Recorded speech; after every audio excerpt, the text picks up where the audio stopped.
والعاقبة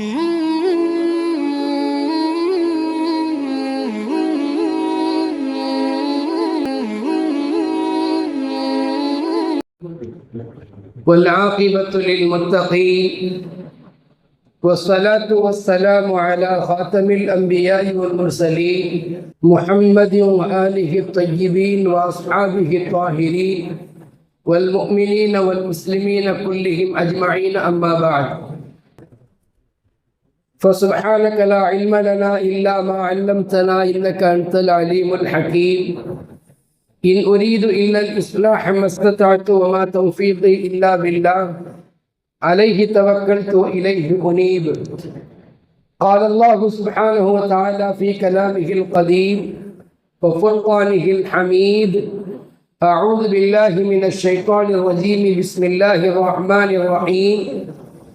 وما يعمر من معمر ولا ينقص من عمره إلا في كتاب إن ذلك على الله يسير. وقال نبي الله سيد البشر أفضل الأنبياء والمرسلين محمد رسول الله صلى الله عليه وسلم: ليس أحد أفضل عند الله من مؤمن يعمر في الإسلام لتسبيحه وتكبيره وتهليله، أو كما قال عليه الصلاة والتسليم. آمنا بالله، صدق الله مولانا العظيم، وصدق رسوله النبي الكريم، ونحن على ذلك من الشاهدين والشاكرين، والحمد لله رب العالمين. اللهم صل على محمد طب القلوب ودوائها وعافية الأبدان وشفائها ونور الأبصار وضيائها وعلى آله وصحبه وبارك وسلم. எல்லா புகழும் அல்லாஹ் ஒருவனுக்கே உரித்தாகுக. அருமை நாயகம் ஸல்லல்லாஹு அலைஹி வஸல்லம் அவர்களின் மீதும் அவர்களின் வழி நடந்த உத்தம சத்திய சஹாபாக்கள், தாபிஈன்கள், தபஉ தாபிஈன்கள், வலிமார்கள், நாதாக்கள், நல்லோர்கள், இங்கே குழுமி இருக்கும் நம் அனைவரின் மீதும் அல்லாஹுவின் வற்றாத கருணையும் வல்லல் நபியின் வளமான ஷஃபாஅத்தும் உண்டாகட்டுமாகுக. ஆமீன். அங்கைக்கும் மிகுந்த மரியாதைக்கும் உரித்தான மேலான பெரியோர்களே, பாசத்திற்குரிய சகோதரர்களே, அருமை நாயகம் ஸல்லல்லாஹு அலைஹி வஸல்லம் அவர்களின் நற்பாக்கியங்கள் நிறைந்த உம்மத்துமார்களே, நாம் வாழுகிற இந்த காலத்தில் அல்லாஹ் ரப்புல் ஆலமீன் நம்முடைய குறுகிய காலத்தில் நிறைவான நன்மைகளை சம்பாதிப்பதற்கு, பெற்றுக்கொள்வதற்கு 12 மாதங்களில் சில நாட்களை அல்லாஹ் புண்ணியமான நாட்களாக ஆக்கி, அதுபோல உள்ள காலங்களில் அல்லாஹ் நம்மை இப்பொழுது வாழ வைத்துக் கொண்டிருக்கிறான். ரஜபுடைய மாதத்தில் நாம் இருந்து கொண்டிருக்கின்றோம். கூடிய விரைவிலே ரமலான் நம்மை நோக்கி வர இருக்கின்றது. சுமார் 9 மாதங்கள் நாம் எப்படியோ இருந்தோம், அதை நாம் விட்டு விடுவோம், அதிலிருந்து நாம் மீண்டு விடுவோம். இந்த 3 மாதங்களில் எவ்வளவு முடியுமோ அவ்வளவு நன்மைகளையும் சவாபுகளையும் நற்காரியங்களையும் நாம் அல்லாஹ்விடத்தில் செய்து சேகரித்துக் கொள்வோம். மேலானவர்களே, அல்லாஹ் ரப்புல் ஆலமீன் இந்த மாதத்திலே ஒரு பரக்கத்தான காலங்களையும் பரக்கத்தான நேரங்களையும் அல்லாஹ் வைத்திருக்கிறார். நாம் இந்த உலகத்தில் வாழும்போது ரப்பிடத்திலே கேட்கக்கூடிய கேள்விகளில் ஒன்று, கேட்கக்கூடிய துஆக்களில் ஒன்று, யா அல்லாஹ் எங்களுக்கு நீண்ட ஆயுளை கொடு என்று. ஆயுள், வயது என்பதை பொறுத்தவரை அல்லாஹ் நம்மை படைப்பதற்கு முன்பே நமக்கான அஜலை, நமக்கான ஆயுளை எழுதிவிட்டார். எத்தனை வருஷங்கள், எத்தனை வயது வரை இவர் வாழ்வார் என்று எழுதிவிட்டார். ஆனால் அல்லாஹ்வுடைய ரசூல், நமது உயிரினும் மேலான கண்மணி நாயகம் ஸல்லல்லாஹு அலைஹி வஸல்லம் அவர்கள் நீண்ட ஆயுளை ரப்பிடத்தில் கேட்பதற்கு நமக்கு கற்றுக் கொடுக்கிறார்கள். இரண்டையும் இணைத்து பார்க்கிறோம். ஒரு பக்கம் அல்லாஹ் நம்முடைய அஜல், நம்முடைய ஆயுள் அது முடிவு செய்யப்பட்டதாக, எழுதப்பட்டு விட்டதாக சொல்லப்படுகிறது. ஹதீஸிலே அப்படியும் வருகிறது, யுக்தபு அஜலுஹு வ அமலுஹு என்பதாக. இன்னொரு பக்கம் நபிகள் நாயகம் ஸல்லல்லாஹு அலைஹி வஸல்லம் அவர்கள் நீண்ட ஆயுள் குறித்து, ஒரு மனிதர் எத்தனை நாட்கள், எத்தனை நேரங்கள், எத்தனை காலங்கள் கூடுதலாக வாழுகிறாரோ அந்த அளவிற்கு அல்லாஹ்விடத்தில் ஒரு நெருக்கத்தை அடைகிறார் என்றும் சொல்லியிருக்கிறார்கள். இரண்டையும் இணைத்து பார்க்கிற போது நமக்கு ஒரு உண்மை புலப்படுகிறது. அல்லாஹுவால் எழுதப்பட்ட அஜல் அது எப்படி எழுதப்பட்டிருக்கிறது என்றால், நம்முடைய துஆக்கள், நம்முடைய நற்கர்மங்கள், நம்முடைய அந்த உறவினர்களோடு சேர்ந்து வாழக்கூடிய ஒரு நல்லதோர் நிலைப்பாடுகள், தர்மங்கள், இதுபோல காரியங்களால் நம்முடைய ஆயுள் அதிகரிக்கும் என்று தெரிகிறது. அதனால்தான் அண்ணலும் பெருமானார் ஸல்லல்லாஹு அலைஹி வஸல்லம் அவர்கள் நீண்ட ஆயுளுக்கு துஆவை செய்யும்படி சொல்லியிருக்கிறார்கள். நீண்ட ஆயுள் என்பது ஒரு பெரிய பாக்கியம். காரணம், இந்த உலகத்தில் எவ்வளவு காலங்கள் வாழுகிறோமோ அவ்வளவு காலங்கள் தான் அமல்கள் செய்ய முடியும். உலகத்தை விட்டும் சென்று விட்டால் நாம் செய்யக்கூடிய எந்த அமல்களும் நம்மால் செய்திட முடியாது. இனி கபருக்கு சென்று நாம் அங்கே உறங்கிக் கொண்டிருப்போம், அங்கே நாம் தங்கிக் கொண்டிருப்போம் கியாமத்து வரை. அப்படியானால் உலகம்தான் நமக்கான வாய்ப்பு. இந்த உலகத்தில் எவ்வளவு நாட்கள் நாம் வாழுகிறோமோ அந்த அளவுக்கு நம்முடைய நன்மைகளை நாம் சம்பாதித்துக் கொள்ள முடியும்.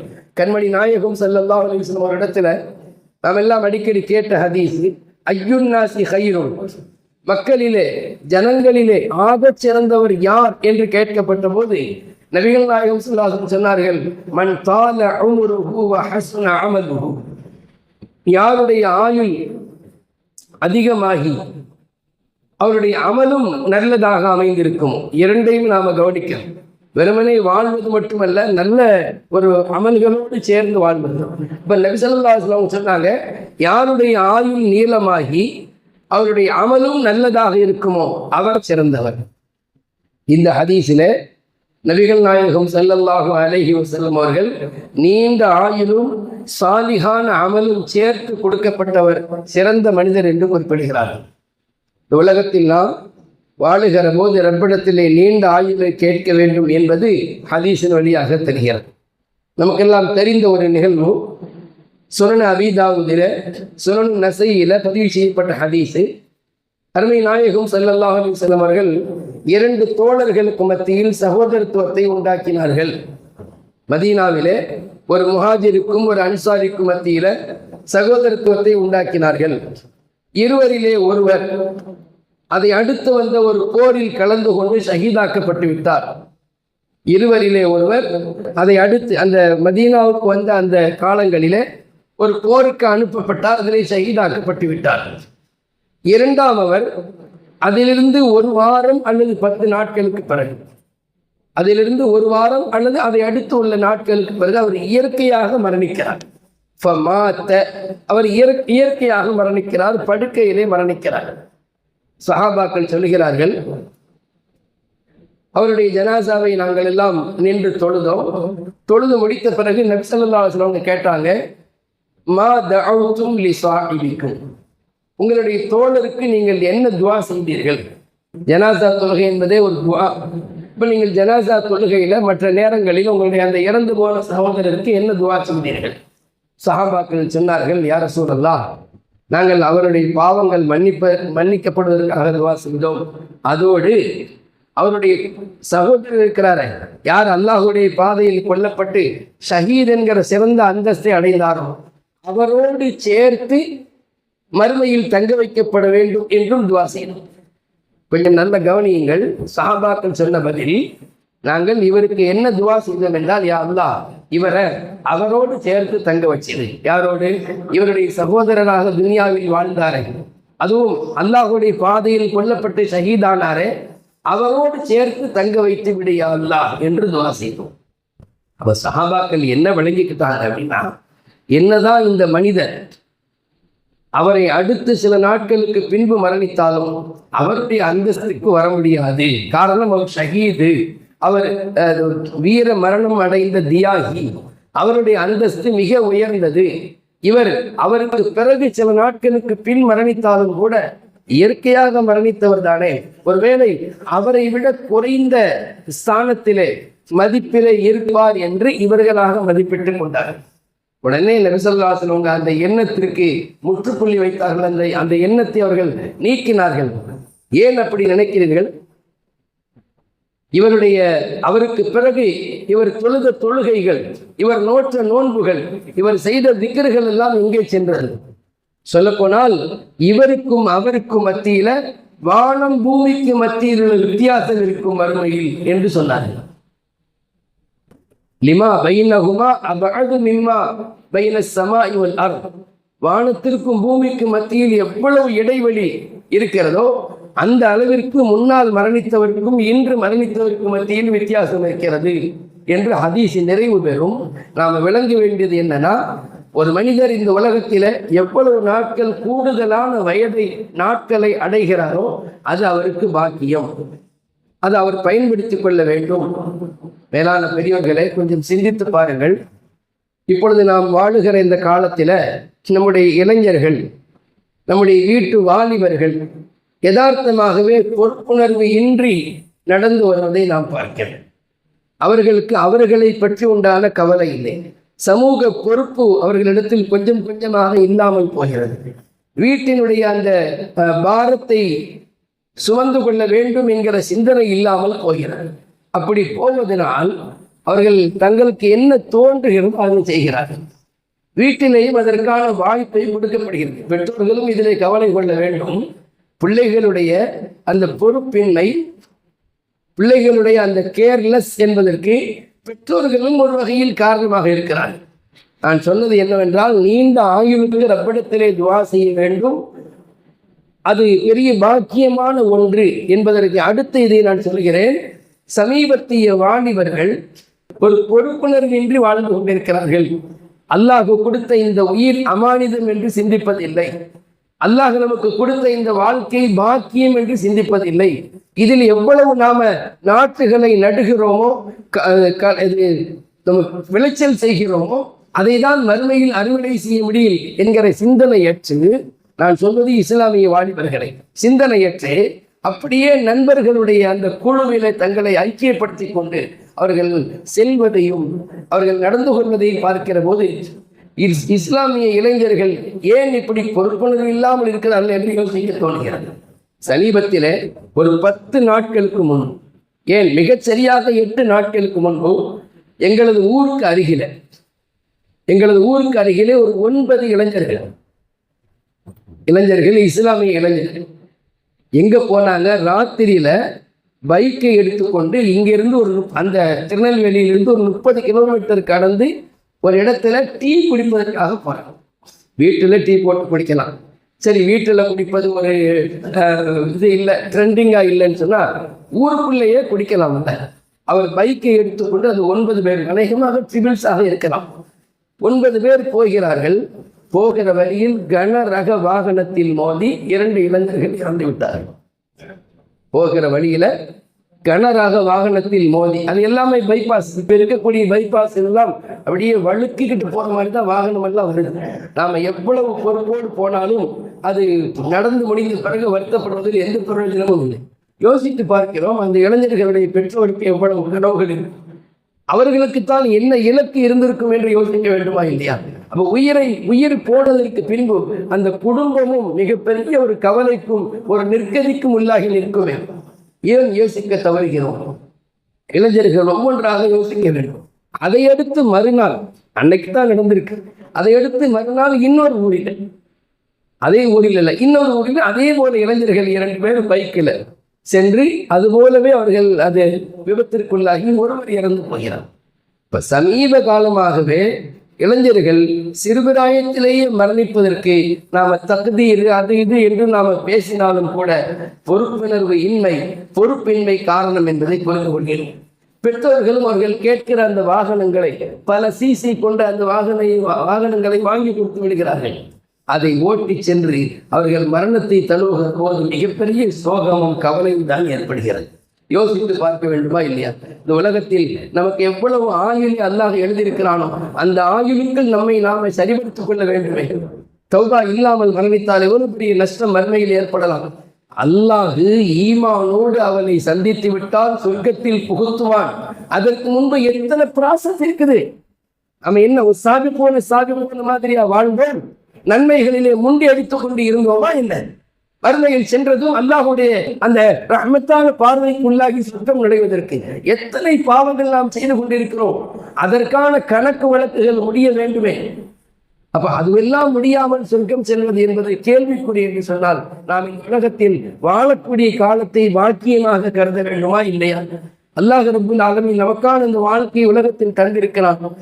பெற்றோர்கள் பிள்ளைகளை வளர்க்கிற போது எப்படி வளர்க்க வேண்டும்? குறைந்தபட்சம் அவர்களுக்கு நாம் எதை சொல்லிக் கொடுக்க வேண்டும்? இந்த உலகத்தில் அல்லாஹ் நமக்கு அனைத்தையுமே அமானிதமாக கொடுத்திருக்கிறான். போதை பழக்கத்தினால் உடல் கெட்டு போகிறது என்று சொன்னால் அந்த பழக்கம் எப்படி நல்லதாக இருக்க முடியும்? இன்னொரு பக்கம் ஷரியத் அதை ஹராம் என்று சொல்லியிருக்கிறது. ஒரு ஹராமை உட்கொண்டால் எப்படிங்க ரப்பிடத்தில் துவா அங்கீகரிக்கப்படும்? ஒரு ஹராமை உட்கொண்டால் எப்படி ரப்பிடத்தில் தொழுகை உட்பட அமல்கள் அங்கீகரிக்கப்படும்? யோசித்து பார்க்க வேண்டுமா இல்லையா? அப்ப இந்த விஷயத்தை ஹராம் என்று சொல்லி பிள்ளைகளை வளர்க்க வேண்டுமே. அவங்க போகக்கூடிய ஸ்கூல்ல காலேஜுகள்ல நண்பர்கள்ட்ட அந்த பழக்கம் பழகுதுன்னு சொன்னாலும் நம்ம பிள்ளை இடத்துல நம்ம மகன் இடத்துல அது குறித்து அச்சம் இருந்தால் அவன் அதை அருந்தவும் மாட்டான், கிட்ட நெருங்கவும் மாட்டான்.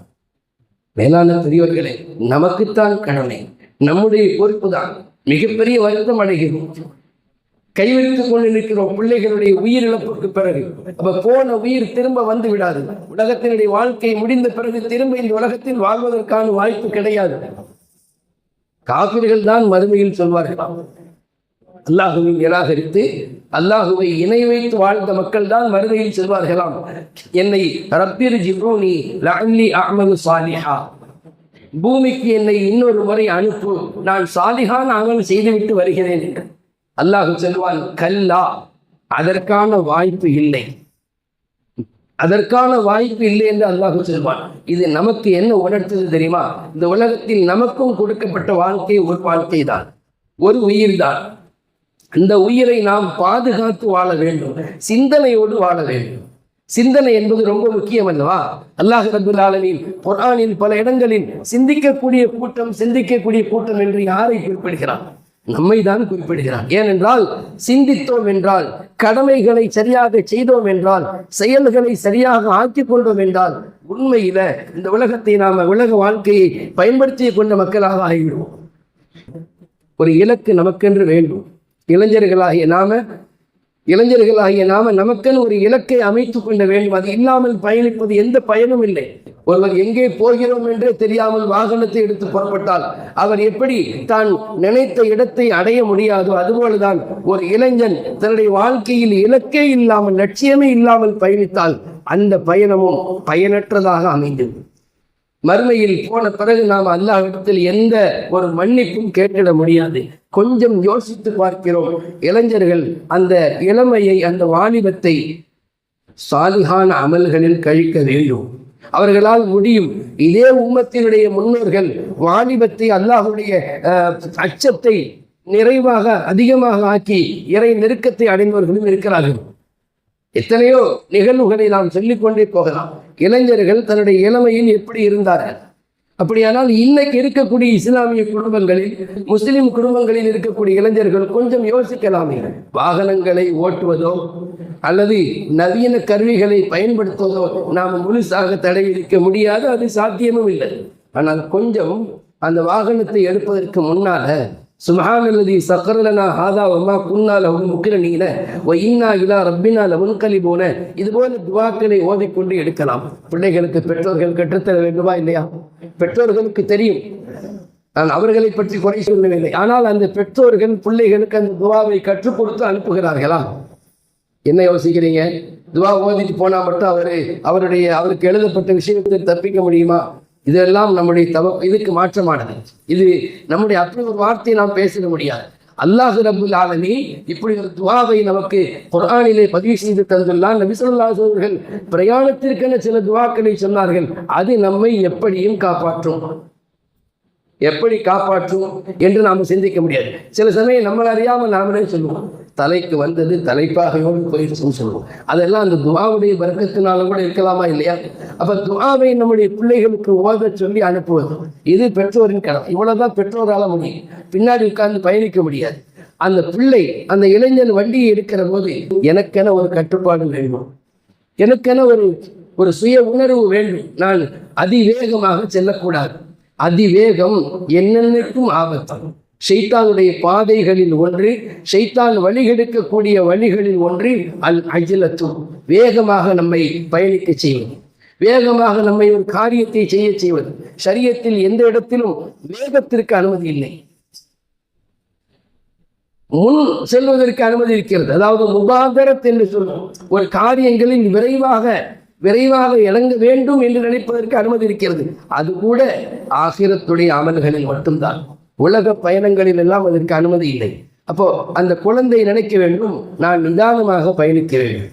என்னை நம்பி ஒரு குடும்பம், என்னுடைய பெற்றோர், என்னுடைய எதிர்காலத்தை அவர்கள் மிகப்பெரிய அளவிலே கனவு கண்டிருக்கிறார்கள். என்னுடைய சம்பாத்தியம், என்னுடைய உழைப்பு அவர்களின் மருத்துவ செலவு பயன்பட வேண்டியிருக்கிறது. அவர்கள் இப்பொழுதே மருந்து மாத்திரைகளுக்கு சிரமப்படுகிறார்கள். நான் ஏனோ தானோ என்று சென்று என் நண்பர்களோடு போட்டி போட்டுக்கொண்டு சென்று உயிரை மாய்த்து விட்டால் அவர்களை இனி காப்பாற்றுவது யார் என்கிற சிந்தனை எல்லாம் உள்ளத்தில் வர வேண்டும். அல்லாஹ் ரப்புல் ஆலமீன் அனைத்திற்கும் பாதுகாவலன். ஆனாலும் ஒவ்வொரு மனிதரும் இந்த வெளிப்படையான காரணங்களை சிந்திக்கிற போது இந்த மாதிரியான பொறுப்புணர்வுகள் ஒவ்வொரு மனிதருக்கும் அவசியம். இப்ப சமூக கடமை என்று வரும்போது இளைஞர்கள் இதையெல்லாம் யோசித்து பார்க்க வேண்டும். என்னுடைய உயிர் என்பது அது அல்லாஹ் எனக்கு கொடுத்தது. குர்ஆனில் அல்லாஹ் சொல்வான், வலா தக்துலு அன்ஃபுஸக்கும், உங்களை நீங்களே கொன்று கொள்ளாது. அப்போ யோசித்து பார்க்கிறோம், நமக்கான சுய பரிசோதனை நாம் செய்து கொண்டே இருக்க வேண்டும். எனக்கு இது நன்மையானதா, எனக்கு இது நன்மையை தருமா, அதுபோல எனக்கு இது அவசியமானதா, நான் வேகமாக சென்று என்ன சாதிக்கப் போகிறேன். என்னைக்காவது வேகமாக போனவங்க சாதிச்சிருக்காங்கன்னு சொல்ல முடியுமா? அப்படியானால் நம்முடைய சுய பரிசோதனை, நம்முடைய இலக்கில் நாம் யோசிக்கிறோம், எது எனக்கான நன்மையான விஷயம், எது எனக்கு தேவையான விஷயம் என்பதை பார்க்க வேண்டும். எது தேவையற்றதோ அதை நாம நகர்த்தி விட வேண்டும். எது நமக்கு நன்மை இல்லையோ தீமையோ அதிலிருந்து நாம தூர விலக வேண்டும். கியாமத்தில் அதற்கான கேள்விக்கு பதில் சொல்ல வேண்டியிருக்கும். ஒரு பாலடைந்த கட்டிடத்தை சீரமைப்பதற்கு பல பேர் வந்து அப்படி பார்க்கறாங்க. வந்தவங்கெல்லாம் சொல்றாங்க, இதை சீரமைக்கவே முடியாதுங்க, ரொம்ப கஷ்டம். அப்பா எல்லாம் தூசி படர்ந்து போய் கிடக்குது, எவ்வளவு பாலடைந்து கிடக்குது, இதை சரி செய்யவே முடியாது அப்படின்னு பல பேர் சொல்றாங்க. ஒரு இன்ஜினியர், ஒரு பொறியாளர் சொல்கிறார், 3 மாசத்துல இதை சரி பண்ணிடலாம். அது எப்படிப்பா உன்னால மட்டும் 3 மாசத்துல இந்த பில்டிங்கை சரி செஞ்சிட முடியும் அப்படின்னு சொல்லிட்டு உள்ள போனவர் அங்க இருக்கக்கூடிய குப்பை கூலங்களை எல்லாம் அகற்றினார். முதல் கட்டமாக ஒட்டடைகளாகட்டும், பூமியில் கிடக்கும் குப்பைகளாகட்டும், அதையெல்லாம் அகற்றினார். பாதி வேலை முடிந்தது போல இருந்தது, இன்னும் கொஞ்சம் தான் பாக்கி தெரிந்தது. அதுபோல இந்த உலகத்தில நம்முடைய சுய பரிசோதனையில் எது நமக்கு தேவையற்றதோ, எது நமக்கு தீமை தருமோ அதை அகற்றிவிட்டாலே நம்முடைய இலக்கு தெரிந்துவிடும். நாம் எதை நோக்கி பயணிக்கிறோம் என்பதை புரிந்து கொள்ள முடியும். அப்ப அதை அந்த பயணத்தில எது நன்மையோ அவைகளை மட்டும் நமக்கானதாக ஆக்கிக் கொள்ள வேண்டும். மேலான பெரியவர்களே, இந்த துனியாவில் நம்முடைய உடல் ஆரோக்கியம் ரொம்ப முக்கியம். சுவர் இருந்தால்தான் சித்திரம் வரைய முடியும் என்பது போல உடல் ஆரோக்கியமாக இருந்தால்தான் அமல்கள் பல செய்ய முடியும். உடலை நாம் கெடுத்துக்கொண்டு உடலுக்கு நோய் நோக்காதிகளை நாம் ஏற்படுத்தி கொண்டு பிறகு நம்மால் அமல் செய்வதற்கு நினைப்பது என்பது முடியாத ஒன்று. அப்படியானால் உடல் ஆரோக்கியத்தில் நாம் ரொம்பவும் கவனமாக இருக்கிறோம், குறிப்பாக நம்முடைய இளைஞர்கள். அதுபோல காசு பணங்களை சம்பாதிக்கிற விஷயத்திலே குறுக்கு வழிகளிலோ ஹராமான வழிகளிலோ நாம் இறங்கிடக்கூடாது. காலம் கெட்டு கிடக்கிறது என்று சாதாரணமாக சொல்லிவிட்டு இப்போ உள்ள காலத்தில் அதுவெல்லாம் சகஜம் என்று நாம் பதில் சொல்லிவிட்டு சென்றிட முடியாது. மறுமையில் அல்லாஹ்விடத்தில் பதில் சொல்ல வேண்டும். ஒவ்வொரு சிந்தனையாக, இது இப்போ யதார்த்தமாக புத்தாண்டும் பிறந்திருக்கிறது. அது நமக்கான புத்தாண்டல்ல, இருந்தாலும் நாம் வாழக்கூடிய இந்த நாட்டில அது ஒரு இனத்தவருக்கான புத்தாண்டு. அதையும் நாம் கணக்கில் கொண்டு வாழ்ந்து கொண்டிருக்கிறோம். நம்முடைய புத்தாண்டை பிராக்கெட்டில் தான் போடணும், அவர்களுடைய அந்த தேதியை நாம பெரிய எழுத்துல போடணும். அப்போ இப்படி நாம் ஒரு சிந்தனை கொள்ளலாம். என்னுடைய வரக்கூடிய இந்த காலங்களில் நான் சுய பரிசோதனையோடு சுய கட்டுப்பாடோடு வாழ்வேன். எது எனக்கு நல்லதோ, எது எனக்கு தேவையானதோ அதை மட்டும் நான் எடுத்துக்கொள்வேன். என்னுடைய உடல் ஆரோக்கியத்தில் மிகுந்த கவனம் செலுத்துவேன். ஹஜ்ரத் மூசா அலைஹிஸ்ஸலாம் அவர்கள் துஆ செய்கிறார். குர்ஆனில் அல்லாஹ் சொல்வார், ரப்பி ஷ்ரஹ் லி ஸத்ரி. என்ன பொருள்? ரப்பே, என்னுடைய உள்ளத்தை நீ விசாலமாக்கித்தா என்பதின் பொருள் என்ன? உள்ளத்தினுடைய நெருக்கடிகள், உள்ளத்திலே தேவையற்ற விஷயங்களை விட்டு அகற்றி அதை நன்மைக்கு மாத்திரம் சொந்தமான ஒரு பகுதியாக ஆக்கித்தான் என்று ஹஜ்ரத் மூசா அலைஹிஸ்ஸலாமுடைய துஆ குர்ஆனில் உள்ளதை அதை நாம் சிந்திக்க வேண்டும். அதே போல ஒரு 15 வயது ஆனதிலிருந்தே நமக்கு கடமைகள் வந்துவிட்டது. அல்லாஹ்வுடைய கடமைகள் வந்துவிட்டது. அந்த கடமைகளில் கவனம் செலுத்தினாலும் நாம பாவங்களின் பக்கம் செல்லாமல் அல்லாஹுவால் தடுக்கப்பட்ட காரியங்களின் பக்கம் செல்லாமல் ஒரு நிதானமில்லாத ஒரு விஷயத்தில் நாம் இறங்காமல் நம்மை நாம் பாதுகாத்து கொள்ள முடியும். இப்போ கடமைகளில் கவனமாக இருக்க வேண்டும். தொழுகை உட்பட அனைத்து காரியங்களையும் நாம் சிறப்பான முறையில் செய்து வந்தால் நமக்கு ஒரு தெளிவான சிந்தனை பிறக்கும். யதார்த்தமாக நான் சொல்கிறேன், இந்த உலகத்தில் இளைஞர்கள் அல்லாஹு தாலாவுடைய கடமைகளை மிகச் சரியாக நிறைவேற்றி வருகிற போது அவருடைய உள்ளத்தில் குழப்பம் இல்லாத ஒரு தெளிவான சிந்தனைகள் உண்டாகும். அது அவர்களை நல்ல முறையில் கொண்டு போய் சேர்க்கும். இப்போ இப்படி ஒவ்வொன்றையும் நாம் யோசிக்கிறேன். அல்லாஹ் ரப்புல் ஆலமீன் கொடுத்த வாழ்க்கை அமானிதம் என்று சொன்னால், அல்லாஹ் நமக்கு கொடுத்த வயது அமானிதம் என்று சொன்னால், அல்லாஹ்விடத்தில் நீண்ட ஆயுளை நாம் கேட்கிறோம் என்று சொன்னால், அத்துடன் நாம் சிந்திக்க வேண்டியது எது எனக்கு நல்லது, எது எனக்கு பாவமானது. இளைஞர்களுக்கு அல்லாஹ் சிந்தனை திறனை கொடுத்திருக்கிறான். பல சாதனைகளை அந்த சிந்தனையின் வழியாக செய்கிறார்கள். தங்களுடைய அறிவின் மூலமாக பல சிகரங்களை தொடுகிறார்கள். ஆனால் அந்த பரிதாபம், உலக வாழ்க்கையினுடைய நோக்கம் என்ன என்பதை தீன் எப்படி கூறுகிறது, அல்லாஹ் ரசூல் எப்படி சொல்கிறார்கள், அதை மறந்து விடுகிறார்கள். அதை கொஞ்சம் சேர்த்து சிந்தித்தால், அல்லாஹும் ரசூலும் இந்த உலகத்தில் எனக்கு கொடுத்த வாழ்க்கை அது குறைவானதாக இருந்தால், மற்ற உம்மத்துகளை கவனித்து குறைவாக இருந்தால், இதில் நான் நிறைய நன்மைகளை சம்பாதித்துக் கொள்ள வேண்டும். அப்படியானால் என்னுடைய உடல் ஆரோக்கியம் உட்பட அனைத்திலும் கவனம் செலுத்த வேண்டும் என்று சிந்திக்க வேண்டும். இந்த ரஜபுடைய மாதம் நம்மை நோக்கி வந்திருக்கிறது. இன்ஷா அல்லாஹ் அடுத்தடுத்த ரமலானுடைய காலம் வரை இருக்கிறது. இதில் நாம் அல்லாஹ்விடத்தில் என்ன கேட்க வேண்டும்? எவ்வளவு நன்மைகளை நான் செய்ய முடியுமோ ரப்பே, அதை செய்வதற்கான தௌஃபீகை கொடு. அல்லாஹ் ஒரு அடியானுக்கு கைரை நாடினால், அமல சாலிஹுக்கான தௌஃபீகை தருகிறான் என்று சொன்னார்கள் தாஹா நபிகள் ஸல்லல்லாஹு அலைஹி வஸல்லம். அப்ப அப்படின்னா அல்லாஹ்விடத்துல நாம் கைரை கேட்பதோடு சிந்தனையோடு வாழ வேண்டும். சுய பரிசோதனைகளை நம்முடைய இளைஞர்கள் அடிக்கடி செய்து கொண்டே இருக்க வேண்டும்.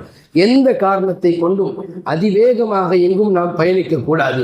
அதுபோல தேவையில்லாத விஷயங்கள், ஒரு டீ குடிக்க போய் உயிரை மாய்த்து விட்டு வந்தார்களா இல்லையா, உயிரை இழந்து வந்தார்களா இல்லையா, இதுபோல தேவையில்லாத காரியங்களில் சிந்திக்கவே கூடாது. பெற்றோர்கள் அதற்கு அனுமதிக்காமல் இருப்பது சால சிறந்தது. அவர்கள் கேட்கிற விஷயங்கள், அவர்கள் ஆசைப்படுகிற விஷயங்களை நாம நம்ம வீட்டிலே தயாரித்து கொடுக்கலாம். ஏதாவது ஒரு சைனீஸ் ஃபுட் ஆசைப்பட்டால் அதை நாம் தெரிந்த முறை செய்து கொடுக்கலாம். அதை விட்டுட்டு அதை சாப்பிடுவதற்கு நீண்ட தூரத்துக்கு நாம் அவங்களுக்கு பைக்கெல்லாம் கொடுத்து அனுப்புனா நாம் நெஞ்சை பிடிச்சிட்டே உட்கார்ந்துருக்கோம். நல்லபடியாக மகன் திரும்ப வர வேண்டுமே யோசித்து பார்க்கிறோம். இது போல ஒரு சிக்கலும் பிரச்சனையும் தேவையா? இப்போ அப்படின்னா நம்முடைய இளைஞர்களே ஒவ்வொரு விஷயத்தையும் சிந்திக்கணும். எனக்கு இது சைரா, எனக்கு இது ஷர்ரா, எனக்கு இது அவசியமா அல்லது அவசியமற்றதா? எங்க இந்த உலகத்துல தேவையற்ற காரியங்களை செய்யும் பட்சத்துல அது மிகப்பெரிய ஒரு முசீபத்துல பிரச்சனையில கொண்டு போய் விட்டுதான் இல்லையா? உலகத்தில் எத்தனை உதாரணங்களை நாம் பார்க்கிறோம் இல்லையா? அப்படியானால் மேலான பெரியோர்களே, நம்முடைய இளைஞர்களும் இதை சிந்திக்க வேண்டும். பெற்றோர்களும் தங்களுடைய பிள்ளைகள் விஷயத்தில் கவனம் அதிகமாகவே செலுத்த வேண்டும். குறிப்பாக அவர்களை நாம் ஒரு சுய கட்டுப்பாடோடு இருப்பதற்குண்டான ஒரு கிளாஸ் அவர்களை நாம் எடுத்துக்கொண்டே இருக்க வேண்டும். அவர்களுடைய கல்வி, அவருடைய நட்பு வட்டாரம் என்பது நல்ல வகையில் இருக்கிறதா என்பதையும் நாம் பரிசோதிக்க வேண்டும். வல்ல நாயன் இந்த உலகத்தில் நமக்கு கொடுத்த ஆயுளை, நமக்கு கொடுத்த வாழ்க்கையை நல்ல முறையில் கழிப்பதற்கு அல்லாஹ் தௌஃபீக் செய்வானாக. நீண்ட நெடுங்காலம் நோய் நொடிகள் இல்லாமல் மன நிம்மதியோடும் அமைதியோடும் அல்லாஹுவை நின்று தொழுது வணங்கி வழிபடக்கூடிய பாக்கியத்தை அல்லாஹ் எனக்கும் உங்களுக்கும் நம்மை பெற்றெடுத்த நம்முடைய பெற்றோர், நமது மனைவி, மக்கள், உற்றார் உறவினர் யாவருக்கும் தந்தருள்வாராக. நமது உயிருக்கு உயிரான உயிரினும் மேலான கண்மணி நபிகள் நாயகம் ஸல்லல்லாஹு அலைஹி வஸல்லம் அவர்களை கனவிலும் நினைவிலும் கண்டுகளித்து வாழுகிற தௌஃபீகை தந்தருள்வானாக. மருத்துவமனை செலவுகளை இட்டும், மருத்துவமனை சிரமங்களை இட்டும் அல்லாஹ் நம்மை பாதுகாத்தருள்வானாக. தௌபா இல்லாத திடீர் மரணங்களை இட்டும் அல்லாஹ் நம்மை பாதுகாத்தருள்வானாக. பயணங்களின் போது அல்லாஹ்வே நமக்கு முன்னாலும் பின்னாலும் வலதிலும் இடதிலும் மேலும் கீழும் பாதுகாவலனாக வந்தருள்வானாக என்கிற நல்ல துவாக்களோடு உங்கள் அனைவரின் துவாவையும் ஆதரவைத்தவனாக எனது வார்த்தைகளை நிறைவு செய்கிறேன். அஸ்ஸலாமு அலைக்கும் வரஹ்மத்துல்லாஹி வபரகாத்துஹு.